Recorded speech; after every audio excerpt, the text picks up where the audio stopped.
Just as surprised as Alana when I heard Proteas. I thought, no, it's sport time. No, we actually are talking about the protea, our national flower. In all seriousness, I've been able to see proteas in their natural habitat traversing, of course, this beautiful part of South Africa. They are an incredible symbol for the country, and they can also be planted in your own home. They don't just grow naturally out in the wild, but you can also plant them expertly yourself with, of course, a little expert advice, and that's what we're going to get from Dr. Boomslang's Neil Dreyersmith. In our gardening series this week, we are focusing on the beautiful protea plant, teaching you everything you need to know. Now, we do know that you get 3 common types of protea plants at your nurseries, and you also know now how to choose them. But today, Neil from Dr. Boomslang Indigenous Nursery is going to show you exactly what you need to do in order to prepare the soil, plant them so that these plants can grow beautifully. Neil, the soil obviously very, very important because this is the food that it's going to eat, basically. Exactly. The most important consideration is drainage. You don't want clayey soil, you don't want any soil where the water is going to stand. The water must pass freely through the soil, so sandy soil, ideal. Most of the protea species do like slightly acidic soil, so your Table Mountain sandstone is ideal.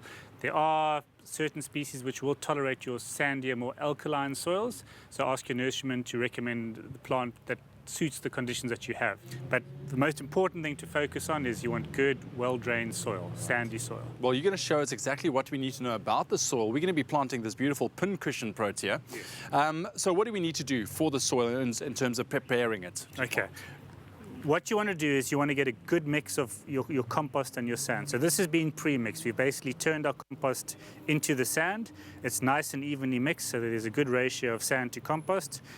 Your soil should be that kind of browny, blacky kind of color, which indicates that you got a good compost level. So it's good to go on the color of the soil. Exactly, exactly. Okay, so we're looking for nice, loose soil. It must fall through your fingers like this. Do these plants need a lot of space in which to grow? Very important. We're using a container for purpose of example here, but proteas in general are not good container planters. So if you were going to use a container to plant it, this is the kind of size is the smallest. I wouldn't go any smaller than this. They need lots of root space. So space, make sure you have enough of. Yeah. All right. Okay, so we're going to make a nice big opening here and push back the soil so that there's plenty of aeration. Okay. And when we take the plant out, you want to grip it firmly at the base of the stem and just push the base of the pot so that it comes out. Okay, so make sure that when you take it out, that you've got a nice good root ball on there. Most importantly, don't muck up the root ball. Don't try and loosen it up like you would when you're planting a tree. Yeah. Sensitive root system, you don't want to start pulling it apart. Leave it be. Yeah, leave it be. Okay, so push the soil in.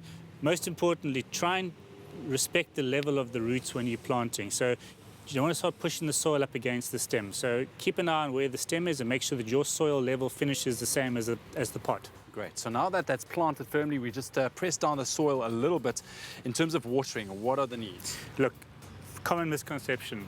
Proteas are drought resistant once they're established, but as they are planted, they need daily watering. Okay. Try and plant between March and October when you've got a little bit of rainfall going into winter. Once it's getting regular rainfall in winter, the plant will be fine, and by the time you get to next summer, it's well established. But when they're young, daily water. 3 days without water, you're almost guaranteed you're going to lose a plant. And there we have our protea plant happily in its new house, smiling from ear to ear. Join us next time because we'll be talking about companion planting, what goes nicely with your protea plant, and also how to care for it going forward.